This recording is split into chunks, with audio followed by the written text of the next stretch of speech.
Question है आपका कि कोण, यदि ये क्वेश्चन आपका यदि कोण ए तथा कोण बी न्यून कोण हो और cos ए बराबर cos बी हो तो दिखाइए कि कोण ए बराबर कोण बी। ठीक है, तो इसमें हमें सबसे पहले दिया है कि कोण ए कोण बी न्यून कोण है। तो अगर हम एक समकोण त्रिभुज बनाएंगे, अगर कोण ए और कोण बी न्यून कोण है तो हमें समकोण किसे बनाना पड़ेगा? त्रिभुज एबीसी में सी को। ठीक है, तो यहां ले लेते हैं, ये ले लेते हैं ए, ये ले लेते हैं बी और इसको बोल देते हैं सी। तो सी आपका क्या है? समकोण है, ए और बी न्यून कोण है। अब आपको जो दिया हुआ है वो दिया हुआ है cos a बराबर cos b, यानी कि cos a cos b के आपस में बराबर है। तो हमें cos a और cos b तो जो दिया है उसका हम हल करते हैं, तो उसको आंसर हम जब इसे करेंगे तो जो दिया हुआ है cos a बराबर cos b उसको लेके चलते हैं। तो हम यहाँ पे लिखते हैं cos a बराबर cos b। क्लियर हो गया? अच्छा, अब मुझे बताइए कि cos a और cos b का जो है इनके हमें क्या लिखते हैं? इनके ये त्रिकोणमितीय अनुपात है। cos a के रिस्पेक्ट में त्रिकोणमितीय अनुपात किस किस का होता है? cos अपॉन cos होता है आधार बटा कर्ण, आधार बटा कर्ण। तो इसको हम अच्छा इसमें आधार बटा कर्ण लेते हैं, तो आधार इसको हम लिखते हैं आधार बटा कर्ण। क्लियर हो गया? ठीक है, बराबर। अच्छा cos b निकालेंगे तो cos b के अनुपात में निकालना त्रिकोणमितीय अनुपात। तो फिलहाल अभी यह बताइए cos b क्या बटे क्या होता है? cos बराबर क्या होता है? आधार बटा कर्ण। ठीक है, यहाँ पे भी आपका आ गया आधार बट्टा कर्ण। तो दिक्कत अभी क्या है? अब ये आधार हो गया, इनकी वैल्यू रखते हैं ना ऐसे। अब वैल्यू दी नहीं देते, नाम ली हुआ है ए बी सी जो भी है वो देखते हैं लंबाई क्या आती है। ठीक है, तो पहले हम देखते हैं ए के रिस्पेक्ट में आधार कौन है, कर्ण कौन है। बात समझ आ गई? अभी आधार कौन है? ये आधार अभी बराबर नहीं है, कर्ण तो फिलहाल बराबर है, आधार सब बराबर नहीं है। तो आप देखते हैं कैसे, जब हम cos a निकालेंगे तो हम देखेंगे ए, हमको चाहिए ए, क्या चाहिए हमको चाहिए ए के रिस्पेक्ट में देखेंगे। तो यहाँ जाते हैं ए पे, ये हम ले ए पे। तो कौन है भाई? ए, ये ए है आपका। तो जब हम cos a निकाल रहे हैं तो हमने ए देख लिया, तो लंब कौन होगा? इस चित्र में उसका नाम बोल दो, लंब त्रिभुज की भुजाओं का नाम ए बी बी सी ए सी। तो आधार, तो यहाँ आधार कौन है? लंब आपको कौन हो गया? बी सी, और हमें क्या चाहिए? आधार। तो आधार कौन है आपका? ए सी। आधार कौन है आपका? ए सी। तो ए सी आधार बटा, ठीक, कर्ण कौन है? अभी इसी में कर्ण तो फिक्स है ना, हमेशा ए भी होगा, चाहे आप कैसा भी त्रिभुज बनाओ। अभी इस त्रिभुज में अगर सी आपका कौन है? समकोण है, तो कर्ण तो हमेशा ए भी होगा। तो कर्ण आपका कौन आ गया? ए बराबर। ठीक है, अच्छा अब हम बात करें किसमें? cos b। हमें क्या निकालना है? cos b। तो cos b निकालना तो फिर हमें क्या करना पड़ेगा? अगर हमें cos b निकालना है तो हमें क्या देखना पड़ेगा? बताओ। हमको देखना पड़ेगा ये वाला कोण b के हिसाब से कौन आधार है और कौन कर्ण है, b के हिसाब से। क्लियर है? तो अब हमें पहले इसको ऐसा हटाएंगे। अब हमें a चाहिए, अब हमें क्या चाहिए? अब हमें क्या चाहिए आपसे? b। ठीक है, तो b के हिसाब से बताओ कौन आपका कर्ण है, कौन आधार है? ये रहा आपका b। तो इस b के आधार पे, इस b के हिसाब से हमको क्या निकालना? आधार निकालना है। इस b के रिस्पेक्ट में हमको क्या निकालना है? आधार निकालना है। तो बताओ आधार कौन आएगा? आधार आएगा आपका cos b। तो आगे ये लंब हो गया, इसके इसमें ac लंब है, तो आधार हो गया आपका bc। और बट्टा कर्ण कौन है? कर्ण तो c है, तो कर्ण तो ab रहेगा, तो कर्ण हो गया आपका ab। तो कितना समझ आ गया? आपको जो दिया था cos a बराबर cos b दिया था, आपने वो देखा, फिर आपने cos बराबर होता आधार बटा कर्ण यहाँ लिख दिया, cos बराबर होता आधार बटा कर्ण यहाँ लिख दिया। फिर आपने ये देखना है कि a के रिस्पेक्ट में, इस a के रिस्पेक्ट में आधार कौन है वो रख दिया, वैल्यू रख दी वहां से, और कर्ण कौन है वो रख दिया। फिर b के रिस्पेक्ट में, जब हमने b है तो b के रिस्पेक्ट में आधार कौन है, कर्ण कौन है, उसकी वैल्यू रख दी। अब आपको साफ दिख रहा है कि यहाँ ab और यहाँ ab से ab कैंसिल आउट हो गया, तो क्या आ गया आपका ac बराबर bc, ac बराबर bc। अच्छा अब ac बराबर bc आया, तो हमें ac बराबर bc नहीं दिखाना, हमें दिखाना है कि कोण a बराबर कोण b, कोण a बराबर कोण b। तो इसके लिए मैं आपको थोड़ा आपके पिछली कक्षा में ले आता हूँ। वहां आपने पढ़ा होगा बेटा कि अगर किसी त्रिभुज की दो भुजाएं बराबर हैं, किसी त्रिभुज की दो भुजाएं बराबर हैं, तो उनके समूह के कोण भी क्या होते हैं? आपस में बराबर होते हैं। अगर दो कोण बराबर हैं तो उनके समूह भुजाएं भी क्या होंगी? बराबर होती है। ठीक है ना? ये हम जब अब छोटी क्लास में पढ़ते थे, तो ये जो इस प्रमेय का हम यूज करेंगे यहाँ पे कि बराबर भुजाओं के सामने की कोण क्या होते हैं? बराबर होते हैं। तो हमने क्या निकला? AC। अब इस स्लाइड में देखो, आपको क्या निकल गया? AC निकला है। AC बराबर निकला है BC के, देखो AC बराबर BC निकला। तो जब AC बराबर BC निकला तो हम क्या कह सकते हैं कि इसके आगे का जो कोण था ना, इसके सामने और इसके सामने के कोण के आपस में क्या होंगे? बराबर होंगे नहीं होंगे? इस वाले से ये लगाएंगे ना, तो हमने पिछली कक्षा में पढ़ी। तो समान भुजाओं, एक किसी त्रिभुज के समान भुजाओं के समूह कोण बराबर होते हैं। तो अगर AC और BC बराबर है तो यानी कि इनके समूह कोण A बराबर कोण B भी आपका हो जाता है, तो ये आपको क्या करना था, ये आपको ज़्यादा दिखाना था, तो ये आपको दिखाना है थोड़े भी बार। आप चाहो तो यहाँ पे त्रिभुज की समान भुजाओं के सम्मुख कोण समान होते हैं। तो इस नियम से जो है आपका ये कोण ये आपको सिंपल दिखाना था। अब बोर्ड में बहुत बार पूछा था सवाल, अच्छा सवाल है बहुत। ये क्वेश्चन देखिए, एक नेक्स्ट क्वेश्चन है, त्रिभुज ABC में जिसका कोण B समकोण है। B क्या बनाना है, आपने समकोण बनाना है। यदि tan A बराबर 1/√3, तो ये sin A cos C plus cos A sin C और cos A cos C minus sin A sin C के मान ज्ञात कीजिए। इनके क्या मान होंगे वो आपको ज्ञात करना है। तो आपको साफ दिख रहा होगा, इनमें हमने sin A और cos, sin A के बदले उसकी वैल्यू रखनी है cos के बदले, और cos A के बदले sin C के बदले। और इनमें जो आपका ये एंगल है ना, कि किसके हिसाब से लंबा और कोण आधार होगा, ये पूरा डाउट जो है ये क्वेश्चन आपका क्लियर कर देगा अगर आप इसको बहुत ध्यान से पढ़ेंगे। तो सबसे पहले इसकी स्टार्टिंग करते हैं कि हमको दिया क्या है। तो जो हमको दिया होगा, तो हमको दिया होगा tan A बराबर 1/√3, तो यहाँ पे लिखते हैं इसका tan A बराबर 1/√3। अब हम बात करते हैं कि tan A किस का अनुपात होता है। देखो tan A की भुजाओं का अनुपात होता है, क्योंकि उनके अनुपात है tan A की भुजाओं का होता है। तो tan होता है आपका लंब बट्टा आधार, लंब बट्टा आधार। तो आपको चित्र देख के साफ पता चल गया कि आपको लंब दिया है और क्या दिया हुआ है, आधार दिया हुआ है। तो लंब और आधार दिया हुआ है, तो आपने क्या निकालना है, सबसे पहले जब ये क्वेश्चन करें तो आपको तीसरी भुजा निकाल के रखे आगे यहाँ पे। तो तीसरी भुजा के नाम हम हमेशा क्या लगाएंगे, पाइथागोरस प्रमेय, ठीक है। अच्छा एक और बता दूं कि मैं लंब जो है 1 और आधार की मैं √3 मांगी थी। वैसे जो तरीका तो यह है कि लंब को आपको जब हम किसी के अनुपात को सेपरेट करते हैं तो किसी तरह से गुणा करते हैं, 1 के या √3 के करके हल करेंगे, तो डिवाइड होना है लास्ट में वैल्यू में, तो वो कर जाएगा। सिर्फ उसको ज्यादा वैसे नहीं कर रहे हैं, सिंपल वे में करते हैं कि लंब 1 हो गया और आधार क्या हो गया आपका √3 हो गया, तो सीधे कर्ण निकाल लेते हैं। तो लंब कर्ण बता दो, अब कर्ण निकालते हैं। तो कर्ण का हम पहले कैलकुलेशन में लगाते हैं, कर्ण का स्क्वायर बराबर लंब का स्क्वायर प्लस आधार का स्क्वायर, ठीक है। तो ये हम यहाँ से निकालते हैं। तो कर्ण हमें निकालना है, तो कर्ण को आप ऐसे लेके चलिए। लंब कितना है आपका, लंब है आपका 1 का स्क्वायर और आधार कितना आपका, आधार आपका √3 का स्क्वायर, ठीक है। तो 1 का स्क्वायर यानी कि 1 गुणा 1, तो 1 गुणा 1 आपका 1 हो जाएगा। प्लस अब जब भी आप किसी वर्गमूल वाली संख्या का वर्ग करते हैं तो वर्ग से वर्गमूल क्या होता है, कैंसिल आउट हो जाता है। तो वर्ग से वर्गमूल क्या होता है, कैंसिल आउट होता है। तो इस वर्ग से वर्गमूल कैंसिल आउट हो गया तो क्या बच गया आपका, खाली 3। तो √3 का वर्ग हो गया आपका सिर्फ 3 होता है, क्योंकि इस वर्ग से वर्गमूल कैंसिल आउट हो जाता है, तो खाली 3 बच जाता है। तो ये हो गया आपका 4, यानी कर्ण का स्क्वायर तो आपका आ रहा है 4। जब कर्ण का स्क्वायर 4 आ रहा है तो कर्ण कितना आएगा, तो कर्ण है तो जो इधर वर्ग होता है, तो जब इधर वर्ग है तो बराबर उधर जाके हो जाएगा वर्गमूल, ये होगा वर्गमूल 4। तो यानी कि आप कह सकते हो कि कर्ण बराबर कितना निकल गया आपका, वर्गमूल 4 2 हो जाता है। प्लस माइनस आएगा तो लंबाई तो हमेशा मत करिए, तो आपका 2 आ गया, 2 सेंटीमीटर जो भी मतलब जाता है आपको दिया गया, तो आपका कर्ण 2 आ गया। तो लंब मिल गया आपको 1, आधार मिल गया √3 और कर्ण मिल गया 2। तो लंब कर्ण आधार आपको तीनों भुजाएं मिल चुकी है। तो अब जो भी हमको निकालो कह रहा है, हमें चित्र बनाना है, चित्र बन की वैल्यूज रखनी है किसके हिसाब से, एंगल के हिसाब से, किस कोण की बात हो रही है उस हिसाब से सारी वैल्यू रखेंगे और हम सवाल को हल करेंगे। तो इसको देखिए मैं अभी यहाँ पे बताता हूँ आपको, पहले जो ट्रायंगल है वो ये बना देता हूँ, ठीक है। अब पहले हम ऐसा करते हैं कि पहले हम ट्रायंगल बनाते हैं, तीनों भुजाएं चल रही, तो पहले ट्रायंगल बनाते हैं। ट्रायंगल त्रिभुज क्या है, ABC, और B समकोण बनाना है। तो B समकोण बनाना है तो आपने ये बनाया अपना ट्रायंगल, ठीक। तो यहाँ पे आपको क्या लिखना पड़ेगा, B लिखना पड़ेगा, क्योंकि B क्या है, समकोण है। उसके बाद ये आपका आ गया A और ये आपका आ गया C, ठीक। अच्छा अब आप देखो आपने क्या निकालना है, जो वैल्यू निकालनी है किसी भी समकोण को हल करने, इसको हल करने के लिए जो वैल्यू चाहिए वो सब सारी वैल्यू पहले निकाल के रख देंगे, ठीक। तो इन पे A के सबसे लंब कर्ण आधार A, अभी हमने जो सवाल दिया हुआ है, सवाल में क्या दिया हुआ है, A दिया हुआ है। अच्छा तो बहुत मेन चीज है उधर, अभी आपको क्या दिया हुआ है, tan A। तो ये जो लंब और आधार है ना, ये A के हिसाब से है ना, तो ये A के हिसाब से, तो A के हिसाब से है। तो मैं A को अभी यहाँ पे एंगल लेके चलता हूँ, A को एंगल लेके चलता हूँ, तो A के हिसाब से लंब कौन है आपका 1, तो आपका जो लंब हो गया वो हो गया आपका 1, ठीक। और आधार कौन है, √3, और आपने कर्ण क्या निकाल लिया है 2।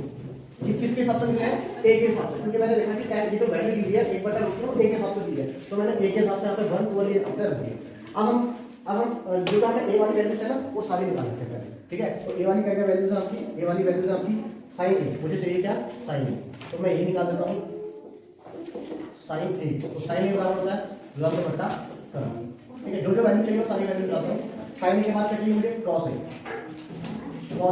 बराबर क्या होता है, आधार बट्टा कर्ण, ठीक है। अच्छा, अब मुझे चाहिए cos A sign A, cos A मिल गया, ठीक हो गया। फिर दो एंगल मिल गई है, अभी तो हम यहाँ लिख देते हैं क्या क्या आएंगे। तो ए, अभी हमारा एंगल कौन है, ए है, दिख रहा है आपको। तो ये ए अभी हमने ए ही किया है, तो ये लंब है और ये आधार है और ये कर्ण है। तो लंब कितना है, 1/2, ये हो गया आपका साइन। कॉस कितना आया, आधार बटा कर्ण, आधार कितना है, ए, एंगल ए ही है, तो आधार है √3, तो √3/2। तो साइन ए और कॉस ए को आपने क्या करें, यहाँ से निकाल दिए, ठीक हो गया। साइन और कॉस आपके क्या हुए, निकल गए हैं। अब हम निकालेंगे इसमें जो और बचा है, और क्या बचा, साइन ए कॉस ए यहाँ भी हुआ, साइन ए और कॉस ए यहाँ भी। अब साइन सी और कॉस सी, साइन सी और कॉस सी, तो साइन सी और कॉस सी चाहिए मुझे। तो साइन सी और कॉस सी के लिए मैं जब निकालूंगा, पहले मैं लिख देता हूँ साइन सी। साइन सी क्या होगा, लंब बटा कर्ण, क्योंकि साइन की वैल्यू तो लंब बटा कर्ण ही होगी, चाहे वहां एंगल कोई क्या है। और ऐसे आपका कॉस सी, कॉस सी भी क्या होगा आपका, आधार बटा कर्ण, क्योंकि कॉस है तो आधार बटा कर्ण ही होगा, चाहे एंगल कोई सा भी दूर होगा। अब हम यहाँ पे भी वैल्यू निकालते हैं कि कौन लंब है और कौन कर्ण है। अब आपको चित्र में दिखा होगा आपको कि अब हम किसकी बात कर रहे हैं, सी की बात कर रहे हैं। तो मैं दोबारा आपके इसको मैं दोबारा बना देता हूँ। ये है ए, बी और सी, ये 1, 2 और √2, ठीक है। अब हमने बात करी है किसकी, हमने बात करी है सी की, तो हम बात कर रहे हैं कौन, सी की। तो अब क्या था कि जब हम साइन सी निकालेंगे तो लंब बटा कर्ण, साइन का सूत्र लंब बटा कर्ण ही रहेगा और कॉस सी का आधार बटा कर्ण ही रहेगा। तो अब यहाँ पे जब हम सी निकालेंगे तो किस एंगल की बात करेंगे ना, सी पे चलेगा। तो सी पे क्या, तो सी के सामने वाली भुजा क्या कहलाएगी आपका, लंब। तो लंब हो गया, इसके लंब कौन है आपका, √3 अपॉन कर्ण फिक्स है 2 रहेगा। अब जब कॉस सी करेंगे तो कॉस सी निकालेंगे तो कॉस में आधार, तो सी के साथ आधार कौन है, सी के साथ आधार 1 है, तो 1/2। तो हमने क्या करा कि चारों की चारों वैल्यू निकाली, तो हमको जिसकी हमें क्या थी, जरूरत थी। तो हमने साइन निकाल दिया 1/2, कॉस निकाल दिया, मतलब ए निकाला, तो हमने ध्यान रखा कि हम ए एंगल की बात कर रहे हैं। और जब हमने सी निकाला तो हमने ध्यान रखा कि हम सी एंगल की बात कर रहे हैं। तो दोनों केस में हमने ध्यान रखा और सारी वैल्यू निकाल दी। अब हम क्या करेंगे, इन सभी वैल्यू को कहाँ फिट करेंगे, हम इन सारी वैल्यू को फिट करेंगे आपका इस वाली समीकरण में, ठीक है। और इस समीकरण को ये समीकरण कह रहा हूं, इस बात इसमें जो ये दिया हुआ है क्वेश्चन, इस क्वेश्चन में सारी वैल्यू फिट करेंगे और आंसर निकल जाएगा। तो हमें पहला हल करना है, तो करना है sign A cos C plus cos A और साइन सी। तो देखिए हमने जो वैल्यू निकाल रखी है, साइन ए की वैल्यू निकली आपका 1/2, हमने साइन ए का बता 1/2, बीच में कुछ नहीं, क्या माना था, मल्टीप्लाई माना था हमेशा। तो कॉस सी है, तो कॉस सी किधर गया आपका, कॉस सी है, इसकी वैल्यू आपका 1/2 plus cos A, cos A की वैल्यू कितनी है आपकी, ये आपका कॉस ए। अब कॉस ए की वैल्यू कितनी है आपकी, √3/2, बीच में मल्टीप्लाई है।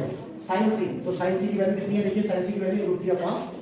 हमने कुछ भी अपने मन से नहीं रखना है, आपका जो हल किया है वैसे वैल्यू यहाँ रखी है। तो 1 के 1 से मल्टीप्लाई 1 आ गया, 2 की 2 से 4 आ गया, प्लस √3 और √3 की मल्टीप्लाई करेंगे। तो जब भी दो वाली संख्या की मल्टीप्लाई होती है, √x की मल्टीप्लाई होती है, तो वो x हो जाता है। तो आपका √3 और √3 क्या हो जाता है, 3/2 फिर आप यहाँ से आप इसका एलसीएम लेंगे, तो एलसीएम करके आप मान देंगे तो 4/4, तो उसकी वैल्यू कितनी आ गई है 1। तो यानी कि आपने जो ये sign A cos C plus cos A sign सी को सॉल्व किया, तो उसकी वैल्यू आपकी आ गई है 1, ठीक है। तो ये सारी वैल्यू हमने यहाँ से निकालनी है, ठीक। कॉस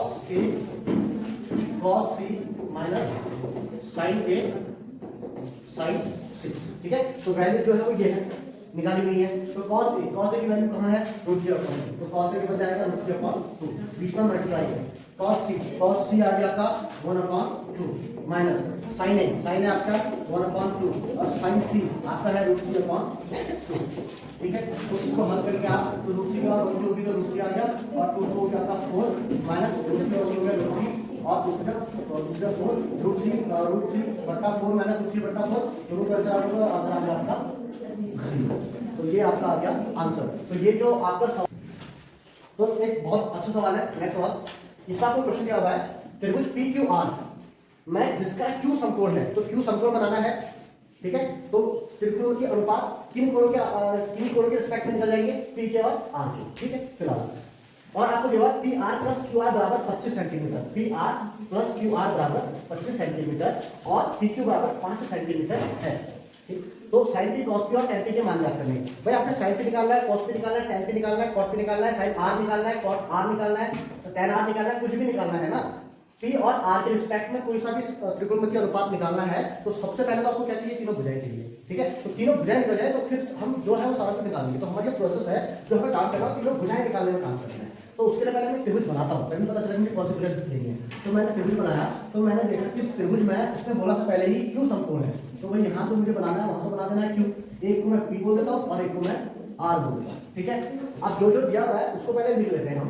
हमको जो क्या है पी क्यू दिख रहा है सवाल में, पी क्यू तो हमने दे दिया आपका 5 सेंटीमीटर, ठीक है। अब बचिए दो भुजाएं, इन दोनों भुजाओं में से मुझे डायरेक्ट कोई भी भुजा नहीं दी है, ना तो मुझे पी आर दिया हुआ है ना मुझे क्यू आर दिया हुआ है। देखो कहीं नहीं दिया हुआ है, आपको क्या दिया हुआ है, आपको पी आर और क्यू आर का सम दिया हुआ है, जोड़ दिया हुआ है दोनों का, पर अलग अलग नहीं दी हुई है। यही आपका सवाल, यही सवाल बहुत अच्छा इंपॉर्टेंट है, इसलिए मैं कह रहा हूँ कि आपको दिया हुआ है P R plus Q are बराबर 25। आपको ये समीकरण दी हुई है, आपको ये नहीं दिया हुआ है, आपको और क्यू आर की पी क्यू तो आपको डायरेक्ट दे दिया, पर ना ये पता है और ना आपको ये पता है, तो उसके लिए आपको दोनों का सम दिया हुआ है। तो मेरा जो काम है वही काम है कि पी आर की वैल्यू क्यू आर की वैल्यू फाइंड करनी है। तो उसके लिए मैं क्या करूंगा, उसके लिए मैं सबसे पहले जैसे आपका आपने सवाल देखा, तो हमने तीसरी भुजा निकालने के लिए, या हमें 2 भुजाएं दी होती थी अभी तक, हम तीसरी भुजा निकालते थे, तो उसके लिए हम क्या लगाते थे, पाइथागोरस प्रमेय। तो आपने अभी कुछ नहीं सोचना, आपने सीधे इस पे वही पाइथागोरस प्रमेय लगानी है, तीसरी भुजा जो भी भुजाएं निकालनी है, ठीक है। तो पाइथागोरस प्रमेय लगाते हैं, ठीक है। तो पाइथागोरस प्रमेय लगाते हैं हम, तो वो पाइथागोरस प्रमेय क्या कहती है, वही कहती है कि पी आर का square is equal to P Q का स्क्वायर प्लस आर का स्क्वायर, क्यू आर का स्क्वायर, ठीक है। क्यू आर लिख देते हैं, क्यू आर लिख देते हैं, दोनों ये भी ठीक है, पर हम क्यू आर लिख देते हैं, आर का स्क्वायर, ठीक है। ये आपको दिया होगा, इसमें जो चीज दिया है उसको करते हैं। अच्छा एक और भी, हाँ पी, आपको ये पी क्यू कितना दिया हुआ है 5 सेंटीमीटर, तो ये पी क्यू तो मुझे 5 दिया हुआ है, तो मैं यहाँ पर 5 तो रख देता हूँ, ठीक है। और ये नहीं दिया हुआ है, जो नहीं दिया हुआ उसके बाद क्या रखा जा सकता है, कुछ वैसे देखिए। आप इसमें क्या कर सकते हो, इसमें भी आप कुछ नहीं कर सकते, क्योंकि आपको अभी आपको एक भुजा और दी होनी चाहिए थी, तो आप किसी निकाल लेते, नहीं हुई है तो हमें कुछ ना कुछ एडजस्ट करके इसे हल करना पड़ेगा। तो ऐसा करते हैं हम कि इस क्यू आर को इधर ले आते हैं, क्योंकि वैल्यू तो हो सकता है क्यू आर को इधर ले आते हैं, तो हमारा क्या बन जाता है पी आर का स्क्वायर माइनस, मैं डायरेक्ट बता रहा हूँ, माइनस क्यू आर का स्क्वायर बराबर 5 का स्क्वायर, 5 गुणा 5 25, इतना आपने कर दिया, ठीक है। तो जैसे आप इतना करेंगे फिर आपको दिखेगा कि भाई ये ठीक है यार, इसमें तो आ गया ना, फिर आप कहेंगे अब क्या हो सकता है, तो आप जब इसे पढ़ेंगे तो P Q A square minus B square, आपको दिख रहा है सरल लगी है, A square minus B square, A square minus B square होता है A plus B, A minus B, ठीक है, ए प्लस बी। तो हम और कुछ कर नहीं सकते ना, तो सरल क्या लगा देते हैं, हमने सरल लगा दी पी आर प्लस ए प्लस बी है जी, और ए माइनस बी, और ये बराबर अपनी जगह और 25 अपनी जगह, बाकी सब अपनी जगह। जैसे आपने इतना करा, उसके बाद आपको क्या दिख रहा है, फिर आप एक बार पूरे सवाल को देखेंगे तो आप कहेंगे P R plus Q are, तो आप कहेंगे P R plus Q are तो मुझे दिया हुआ है, P R plus Q are तो आपको दिया हुआ है, तो आपने P R plus Q are के बदले क्या रख देना है, यहाँ पे आपने रख देना है 25, और ये क्या है बीच में multiply P R minus Q R बराबर 25, ये आ गया।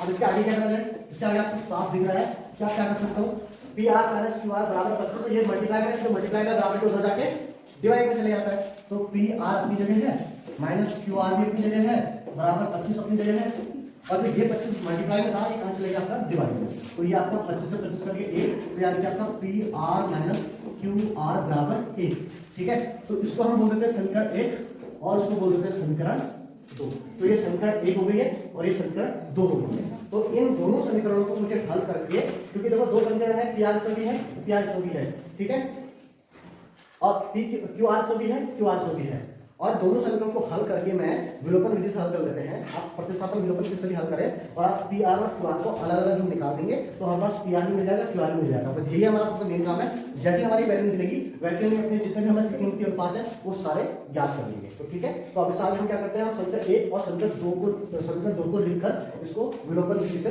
हल करते हैं। प्लस क्यू आर बराबर 25 और फिर ये P R minus Q R बराबर 1, तो ये समीकरण 1 है और ये समीकरण 2 है। तो इन दोनों समीकरणों को हम क्या करते हैं, जोड़ देते हैं, समीकरण 1 और समीकरण 2 को जोड़ देते हैं। तो समीकरण 1 और समीकरण 2 को जोड़ने का हम क्या करेंगे, समीकरण 1 प्लस समीकरण 2, तो इन्हें जब जोड़ेंगे तो क्या होगा, देखो जोड़ेंगे तो पी और पी आर और पी आर जुड़ गया, तो ये हो गया पी आर, है ना, और ये आपके ऐसे प्लस और माइनस है, ऐसे हो गया बराबर 25 और 26, पी आर बराबर 26/2, तो ये कितने बार कट गया आपका 13, तो पी आर कितना आ गया आपके पास 13, सेंटीमीटर। तो ये आपकी पी आर की वैल्यू आ गई। अब क्यू आर कैसा आएगा, पी आर का मान किसी भी समीकरण एरिया समीकरण दो किसी में भी रखेंगे, तो आप इसमें लिख दोगे पी आर का मान समीकरण एक में रखने पर, ठीक है। तो पी आर का मान समीकरण, तो हम पहले लिख देते हैं P R plus Q R equal to 25, ठीक है। पी आर का वैल्यू कितनी है 30 plus Q R equal to 25, तो क्यू आर इक्वल टू 13, कितना आ गया बताते हैं, कितना 2 बारह ठीक है 2 12, क्यू आर कितना आ गया आपका 12 सेंटीमीटर। तो क्यू आर मिल गया, क्यू आर मिल गया, ठीक है।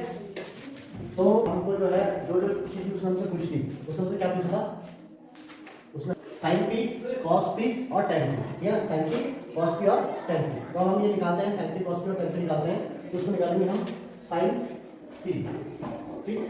तो साइन पी बराबर क्या होगा आपका लंब बट्टा कर्ण, कॉस पी बराबर क्या होगा आधार बट्टा कर्ण, और टेन पी बराबर होगा लंब बट्टा आधार, ठीक है ना।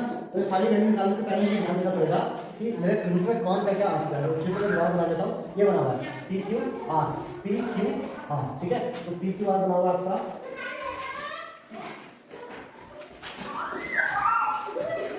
पी क्यू आर, ये तो आपको 5 दिया था, ठीक है ना। और ये 5 दिया था, आपने पी आर निकाला 13, पी आर कितना निकाला है, पी आर निकाल गया 13, और ये कितना हो गया आपका 12, ठीक है।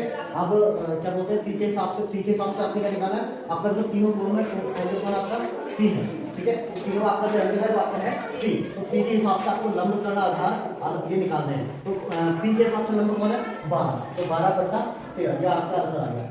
कॉस पी निकालना है, तो पी के हिसाब से आधार कौन है 5 है, तो 5/13 आ गया। इस हिसाब से टेन के हिसाब से लंब कौन है 12 और आधार कौन है 5, तो ये आपके आंसर आ चुके हैं आपके 3। तो ये आपका पूरा जो क्वेश्चन है वो कंप्लीट हो चुका है। एक बार समझेंगे कि त्रिकोणमितीय जो अनुपात है ना, sine cos tan cot sec cosec, पहली बात तो इसी क्रम में आपने sine cos tan cot sec cosec, इसकी कुछ विभिन्न जो कोण है ना, इन कोणों में क्या वैल्यूज है, ठीक है। ये कुछ स्पेसिफिक कोण है जिनमें उनकी वैल्यू दी रहती है, और इस पे आधारित हम इनके क्वेश्चंस करेंगे। तो उसके लिए आपको टेबल याद होनी चाहिए। तो अभी देखो मैंने आपको नजर आ रहा होगा कि हाँ साइन के आगे हमने कोई एंगल लिखा हुआ है, क्योंकि साइन 0 पे साइन की वैल्यू क्या होगी, साइन 30 पे साइन 30 की वैल्यू क्या है, साइन 45 पे वैल्यू क्या है, साइन 60 पे वैल्यू क्या है, साइन 90 पे वैल्यू क्या है, ठीक है ना। तो ये जो एंगल है ये इसके साथ जुड़ जाएंगे, साइन 0, ठीक है ना, और साइन 30, ठीक है, और साइन 45 की क्या वैल्यू है, ठीक है। अगला है आपका साइन 60 की क्या वैल्यू है,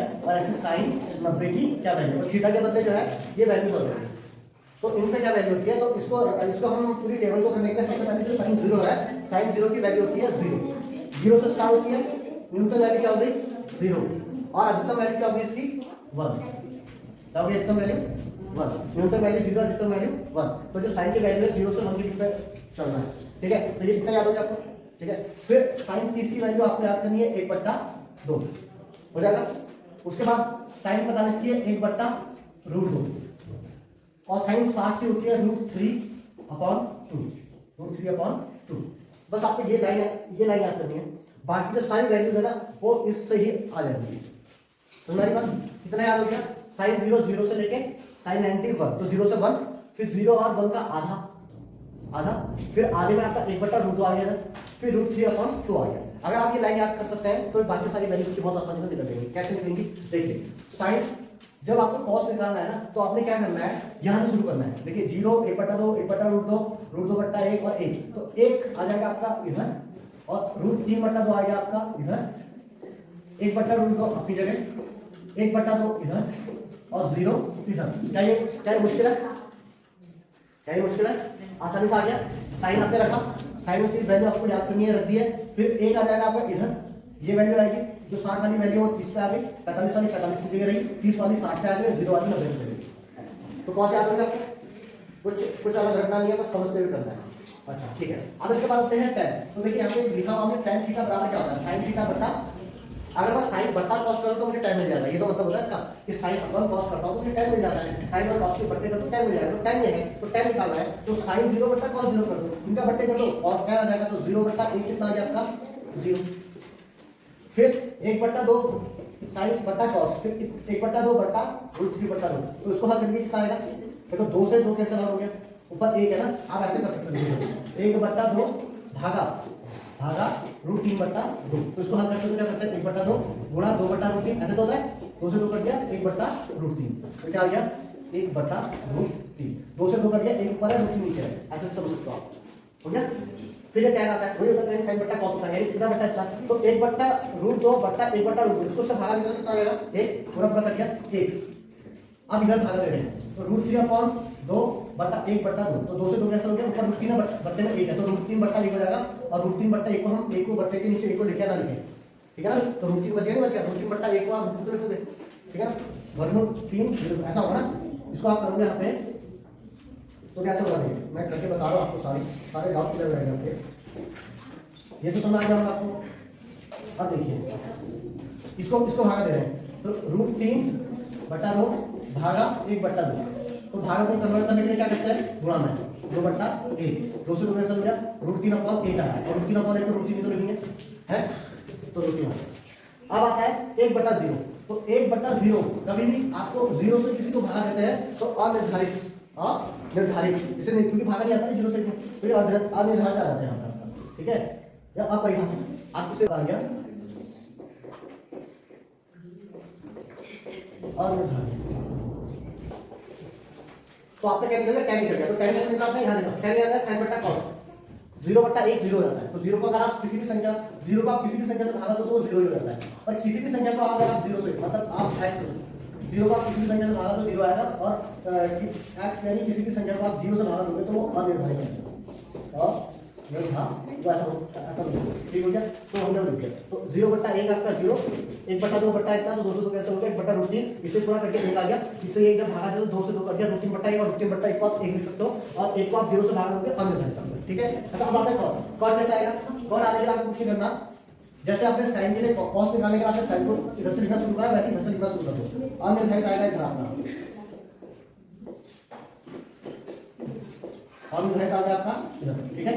फिर क्या है √3, फिर 1 बट्टा √3, फिर 0, क्लियर हो गया, तो आपको क्या आ गया कॉट दिया। अब बात करते हैं सेक की, तो सेक के लिए आप यहाँ पे देखिए इस वाले को लिखा, इस वाले संबंध को, ये संबंध क्या कहता है, ये संबंध कहता है कि अगर आपको सेक चाहिए कॉस चाहिए तो आप सेक का उल्टा करो, तो इसका उल्टा भी तो क्या जा सकता है, अगर आपको सेक चाहिए तो आप क्या करोगे कॉस का उल्टा, अगर ये सेक यहाँ जाएगा तो सेक बराबर 1 कॉस होगा नहीं होगा, ये cos sec cos की जगह पे cos sec की जगह पे, तो 1 बट्टा cos यानी cos को बटा दो तो क्या आ जाएगा sec आ जाएगा, ये तो कहता है ना, तो cos को बटा दिया आपने sec आ जाएगा, तो cos को बटा दो sec आ जाएगा आपका, तो cos को बटाओ 1 बट्टा 1 करो, यानी सर पलट दे 1 बट्टा 1 करा 1, इसको बटा दो 2 बट्टा √3, इसको रिवर्स कर दो √2 अपॉन 1 आएगा और 1 को लिखते नहीं है, हाँ बट्टे में नहीं लिखते, ये 2 आ गया, और इसको आप करोगे ये फिर से क्या हो गया और फिर अनिर्धारित हो गया,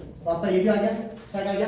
cos के लिए क्या करना है कुछ नहीं देखना है, आपने फिर इसको ऐसे लिखना है 9 के वाला इधर अनिर्धारित हो गया, ठीक है। फिर आ गया 2 बट्टा √3 और 1, तो इस तरह से आपको टेबल होगी है, केवल हमने पहला वाला लिखा और इस सारे पहले साइन को लिखना है, साइन का 90 से 90 इधर लिखिए, 60 इधर 45 इधर 30 इधर और 0 इधर, तो cos भी हो गया।